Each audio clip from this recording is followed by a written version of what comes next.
بسم اللہ الرحمن الرحیم۔ السلام علیکم۔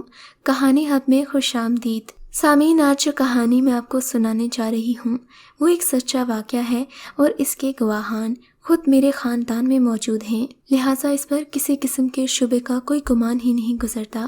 مگر یہ ایمان افروز اور دلچسپ کہانی سننے سے پہلے آپ سے گزارش کرتی ہوں کہ کہانی ہب چینل کو سبسکرائب کریں اور ہماری ویڈیو سب سے پہلے دیکھنے کے لیے بیل آئیکن کو ضرور کلک کریں۔ یہ تب کی بات ہے جب ہم سیالکوٹ کینٹ ایریا میں اپنے بابا کے ساتھ رہا کرتے تھے۔ اس وقت میری عمر تقریباً 16 سال جبکہ میری چھوٹی بہن ارم 10 سال کی تھی۔ ہمارا کوئی بھائی نہیں تھا، اس لیے والد صاحب بہت خیال رکھتے تھے اور ہمارے لیے بہت فکر مند رہتے تھے۔ امی کو بھی بابا کی شریک حیات بننے پر فخر تھا۔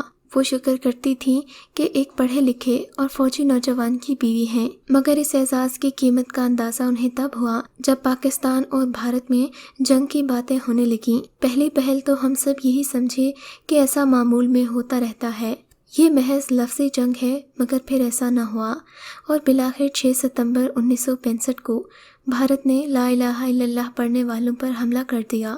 امی بہت پریشان تھیں، ننیال والوں سے بھی رابطہ نہیں تھا، ان کی کل کائنات ابو تھے، اسی لیے امی زیادہ فکر مند تھیں کہ اگر حالات مزید خراب ہو گئے تو نہ جانے شوہر کی شکل بھی دیکھ پاؤں گی یا نہیں۔ یہ ایک بہت ہی کٹھن مرحلہ تھا، مگر امی نے ہمیں بھی صبر کی تلقین کی اور خود بھی جائے نماز لے کر بیٹھ گئیں۔ ہم سب دن رات ابو کے لیے دعا کرتے تھے۔ پورے شہر میں مکمل بلیک آؤٹ تھا اور کسی کو بھی گھر کی بتیاں جلانے کی اجازت نہیں تھی۔ اندھیرے اور دشمن کے حملے کے خوف نے ماحول کو بہت دہشت ناک بنا دیا تھا۔ یہ شاید 10 ستمبر کی بات ہے، ہمارے ابو کو گئے ہوئے ایک ہفتے سے بھی زیادہ کا وقت ہو چکا تھا۔ ابو کہاں تھے اور کس محاذ پر لڑ رہے تھے ہم نہیں جانتے تھے، کیونکہ نہ ہی اس وقت فون وغیرہ ہوا کرتے تھے اور نہ ہی جنگ کے حالات میں خط وغیرہ لکھا جا سکتا تھا۔ اب ہم لوگ کوارٹر میں اکیلے رہ گئے، کھانے پینے کا ہوش بھی نہیں رہا تھا۔ ہم بہنیں بھی وقت سے پہلے سمجھدار ہو گئی تھیں۔ ان حالات میں ہم نے امی کو تنگ کرنا مناسب نہ سمجھا اور امی کے ساتھ لگ کر بیٹھی رہیں۔ صبح سے شام تک ہم نے ڈبل روٹی کا ایک ایک ٹوسٹ ہی کھایا تھا۔ شام کے وقت میری بھوک تو زوروں پر تھی، مگر امی کی سرخ آنکھوں کے ڈورے دیکھ کر میں چپ ہو گئی۔ امی عشاء کی نماز پڑھ رہی تھیں جبکہ میں اور میری بہن ارم گھر کے ایک کونے میں بیٹھی باتیں کر رہی تھیں۔ اتنے میں کسی نے دروازے پر زور سے دستک دی۔ امی نے منع کر رکھا تھا کہ دروازہ میرے پوچھے بغیر نہیں کھولنا، اگرچہ کینٹ ایریا میں سیکیورٹی بہت زیادہ ہے اور کوئی بھی اجازت کے بغیر اس علاقے میں داخل نہیں ہو سکتا، مگر حالات کے پیش نظر امی نے منع کر رکھا تھا کہ جب تک میں نہ کہوں دروازہ نہیں کھولنا۔ ہم دونوں نے بھی امی کی بات پر عمل کیا اور کوئی بھی دروازہ کھولنے نہ گیا۔ تقریباً 2 منٹ بعد امی نے سلام پھیرا تو وہ دروازے پر گئیں۔ دروازہ کھولا مگر آگے کوئی بھی نہیں تھا۔ میں اور ارم بھی امی کے پیچھے کھڑے تھے۔ امی دروازہ بند کرنے لگیں تو دیکھا دروازے کی چوکھٹ میں ایک بڑی سی ٹرے پڑی ہوئی تھی۔ ارم کی نشاندہی پر امی نے اسے اٹھا لیا اور گھر کے اندر لے آئیں۔ ہم نے ٹرے میں دیکھا تو تازہ تازہ مرغ کا سالن اور نان وغیرہ رکھے ہوئے تھے، ساتھ ہی چٹنی اور رائتہ بھی تھا۔ یہ دیکھ کر امی کچھ کشمکش کا شکار ہو گئیں، مگر شاید بھوک ہر سوال کا جواب ہوتی ہے۔ امی نے کھانا ٹرے سے نکالا اور ہم دونوں کے سامنے رکھ دیا۔ ہمیں کھلانے کی خاطر امی نے خود بھی کھانا شروع کیا۔ ہم نے پیٹ بھر کر کھانا کھایا۔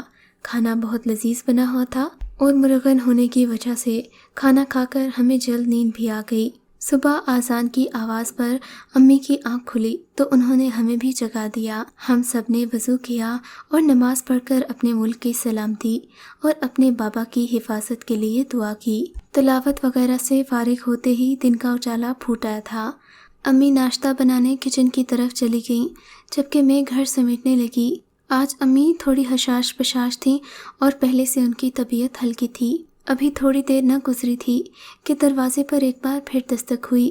امی ناشتہ چھوڑ کر دروازے پر گئیں اور جھٹ سے دروازہ کھولا، مگر حیرت کی بات تھی کہ دروازے پر کوئی نہیں تھا اور کل کی طرح دروازے کے آگے پوری کھانے کی ٹرے رکھی ہوئی تھی۔ ٹرے لے کر امی گھر کے اندر آ گئیں تو اس میں تازہ چائے کے ساتھ مکھن اور ڈبل روٹی بھی موجود تھی۔ امی ایک بار پھر حیران ہو گئیں ان کی سمجھ میں نہیں آ رہا تھا کہ آخر کون ہے جو انہیں کھانا پہنچا رہا ہے۔ امی حیران پریشان ٹرے اٹھا کر اندر آ گئیں۔ ارم سو رہی تھی۔ میں نے اور امی نے مکھن، ڈبل روٹی اور چائے سے ناشتہ کیا۔ امی کسی گہری سوچ میں ڈوبی ہوئی تھیں، جبکہ میں امی کا چہرہ تکنے میں مصروف تھی۔ امی کو پریشان دیکھ کر ہمیں بھی پریشانی ہوتی تھی، مگر ابو کی غیر موجودگی میں امی کا یوں پریشان ہونا کوئی غیر معمولی بات نہیں تھی۔ دن گزرتے جا رہے تھے اور ابو کی کوئی اطلاع نہیں تھی۔ ہمیں باہر کے کسی قسم کے حالات کا اندازہ نہیں تھا، البتہ توپوں اور گولوں کی گنگرج اور آواز نے ہمیں کافی خوفزدہ کیا ہوا تھا۔ ایک رات کا ذکر ہے، مجھے کمرے میں کافی گھٹن ہو رہی تھی۔ امی کی تاکید کرنے کے باوجود میں دروازہ کھول کر باہر آ گئی اور لان میں ٹہلنے لگی۔ یہاں آ کر ٹھنڈک اور تازگی کا احساس ہو رہا تھا۔ تقریباً 5 منٹ گزرے ہوں گے کہ ایک طرف سے زوردار آواز آئی۔ میں نے آواز کی طرف مڑ کر دیکھا تو مجھے اپنی موت یقینی نظر آنے لگی۔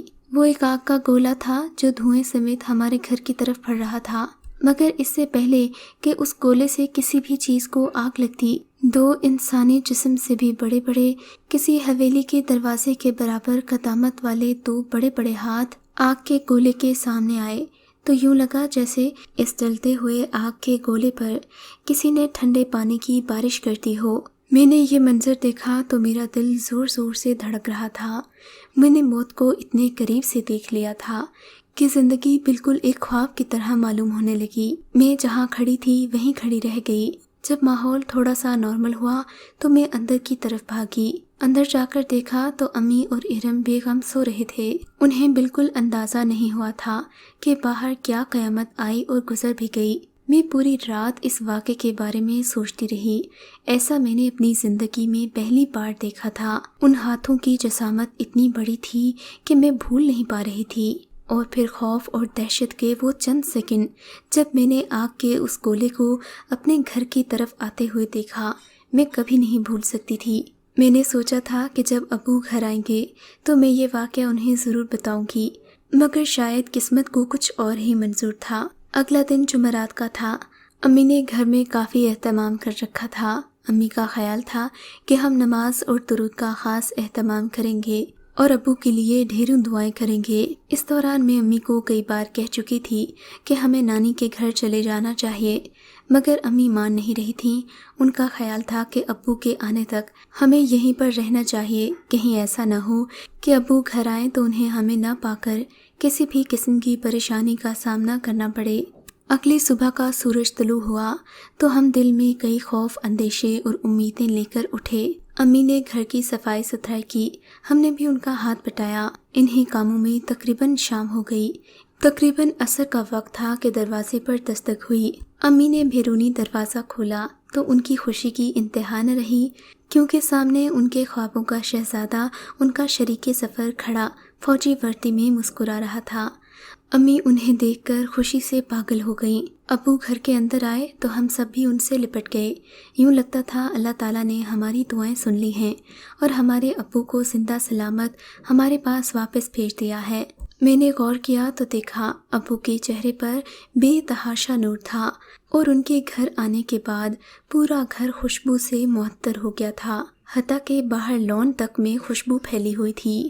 ابو کے آنے سے گھر میں ایک عجیب طرح کا سکون آ گیا تھا۔ ابو نے ہمیں جنگ کے حالات بتائے اور یہ بھی کہ اللہ تعالیٰ نے ان کی اور ان کے ساتھیوں کی کس طرح مدد کی۔ ان سب واقعات نے ہمارا ایمان تازہ کر دیا۔ ہم ابو سے اور بھی باتیں کرنا چاہتے تھے، مگر اتنے میں مغرب کی آذان ہو گئی۔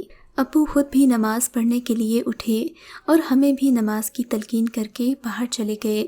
جاتے جاتے ابو کا انداز کچھ بدلا سا تھا، مگر ان کے چہرے پر ایک فاتحانہ مسکراہٹ تھی۔ انہیں گئے ابھی چند لمحے ہی ہوئے تھے کہ دروازے پر ایک بار پھر دستک ہوئی۔ دروازے پر پاکستان کے پرچم میں لپٹا ابو کا تابوت لایا گیا تھا، جسے دیکھ کر یقین نہیں ہو رہا تھا کہ یہ ہمارے ہی بابا ہیں، جو بھی چند لمحے پہلے ہمارے ساتھ اتنا خوشگوار وقت گزار کر گئے تھے۔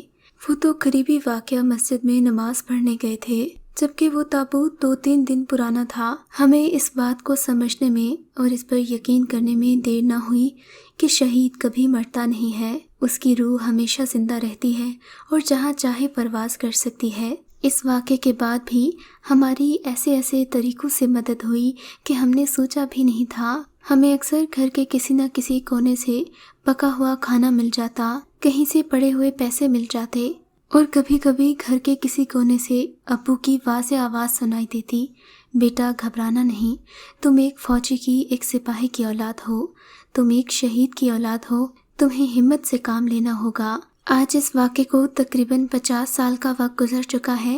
میری امی وفات پا چکی ہیں، ارم بچوں والی، جبکہ میں پوتوں والی ہو چکی ہوں۔ آج کے بچوں میں ایمان کی کمی دیکھتی ہوں تو میرا دل بہت رنجیدہ ہوتا ہے۔ ہماری آج کی نسل کن فضولیات میں پڑ گئی ہے۔ حب الوطنی جیسا جذبہ تو دور کی بات، آج کے نوجوانوں کو یہ نہیں پتا کہ ملک پاکستان کو بننے میں کتنی مشکلات کا سامنا کرنا پڑا۔ میں ماؤں سے درخواست کرتی ہوں کہ بچوں میں حب الوطنی کا جذبہ بیدار کریں، انہیں اپنی تاریخ سے آشنا کریں، انہیں بتائیں کہ مسلمان جب لڑتا ہے تو اللہ کی مدد اس کے ساتھ ہوتی ہے، اور حق کے راستے پر چلنے والے کبھی تنہا نہیں ہوتے۔ اگر آپ کو یہ کہانی اچھی لگی ہے تو اس ویڈیو کو لائک کیجیے، اور اس طرح کی مزید ویڈیوز دیکھنے کے لیے ہمارے چینل کو سبسکرائب کیجیے۔ اور ہاں، اگر آپ کی کسی دوست، رشتہ دار یا بہن کے ساتھ خدا نہ کرے ایسا کوئی واقعہ پیش آیا ہے تو ہمیں کامنٹ سیکشن میں اس کے بارے میں ضرور بتائیے۔